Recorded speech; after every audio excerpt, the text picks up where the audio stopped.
নোয়াখালী যুব ও সমাজ কল্যাণ ফাউন্ডেশনের উদ্যোগে 2 শতাধিক দুস্থ পরিবার ও 4টি এতিমখানায় ইফতার সামগ্রী বিতরণ করা হয়েছে। পবিত্র মাহে রমজান উপলক্ষে নোয়ানই ইউনিয়নের 4টি মাদ্রাসা ও এতিমখানায় ইফতার সামগ্রী বিতরণ করা হয়। শনিবার বিকেলে নোয়াখালীর অন্যতম সামাজিক স্বেচ্ছাসেবী সংগঠন নোয়াখালী যুব ও সমাজ কল্যাণ ফাউন্ডেশনের উদ্যোগে এই ইফতার সামগ্রী বিতরণ করা হয়। ইফতার সামগ্রী বিতরণ অনুষ্ঠানে নোয়াখালী যুব ও সমাজ কল্যাণ ফাউন্ডেশনের প্রধান উপদেষ্টা আবু জাকের, সাবেক সভাপতি ও উপদেষ্টা মোহাম্মদ নূর আলম মাসুদ, উপদেষ্টা মোহাম্মদ সিরাজ মিয়া, নোয়াখালী যুব ও সমাজ কল্যাণ ফাউন্ডেশনের সিনিয়র সহ সভাপতি আখতারুজ্জামান রাব্বি, সহ সভাপতি সাইদুর রহমান রিপন সহ সংগঠনের বিভিন্ন পর্যায়ের নেতৃবৃন্দ উপস্থিত ছিলেন। অনুষ্ঠানে বক্তারা বলেন, সংগঠনটির প্রতিষ্ঠা লগ্নের পর থেকে আত্মমানবতার সেবায় কাজ করে যাচ্ছে। সার্বিকভাবে সংগঠনের প্রবাসী পরিষদের সদস্যদের অর্থায়নে একঝাঁক তরুণ সদস্যরা বিনা স্বার্থে উক্ত মানবিক কার্যক্রমগুলো বাস্তবায়ন করেছে। মানবতার সেবায় অসহায় মানুষের সেবা করার লক্ষ্যে আমাদের এই ফাউন্ডেশন গঠন। এই ফাউন্ডেশনের কার্যক্রম আমরা দীর্ঘদিন থেকে করে আসছি।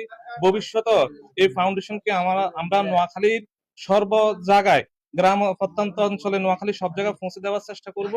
আর আমাদের সেবা অব্যাহত থাকবে।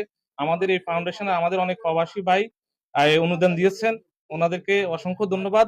চেষ্টা থাকবে যাতে আরো বড় পরিসরে আরো বড় নাম দিয়ে এগিয়ে নেওয়ার জন্য। আর আমাদের এই বিশেষ করে আমরা রতনপুর দিয়ে শুরু করছি, কিন্তু এখন এটা আমাদের আজকের যে আয়োজনটা, এটা অনেক দূর পর্যন্ত এগিয়ে যাচ্ছে। এজন্য আমাদের চেষ্টা থাকবে, আমাদের প্রবাসী এবং সমাজের বিদ্যমান অনেক লোক আছে, ওনারা যেন এই সংগঠনের প্রতি সদদৃষ্টি দিয়া সহযোগিতা করে, তাহলে আমরা অসহায় গরিবদের মাঝে আরো বেশি করে বিতরণ করতে পারবো।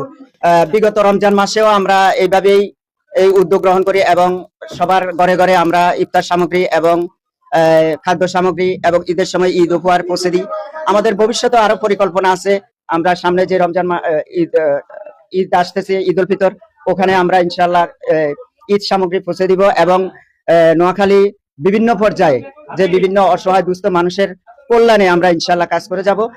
আমাদের এখানে স্বেচ্ছাসেবক যারা আছে তারা অত্যন্ত পরিশ্রম করে এবং সবার উদ্যোগে আমাদের প্রবাসী এবং দেশীয়, আমি আবারও বলি, প্রবাসী এবং দেশীয় যারা আছেন এখানে সবাই অত্যন্ত সবার উদ্যোগেই এই প্রচেষ্টা। ইনশাল্লাহ আমরা চাই আগামীতে এটা আরো বেগবান করে নোয়াখালী অঞ্চলকে এটা ছড়িয়ে দেওয়ার জন্য আমাদের প্রচেষ্টা আছে। সংগঠনটির সভাপতি মোহাম্মদ কামাল উদ্দিন ও সাধারণ সম্পাদক আবু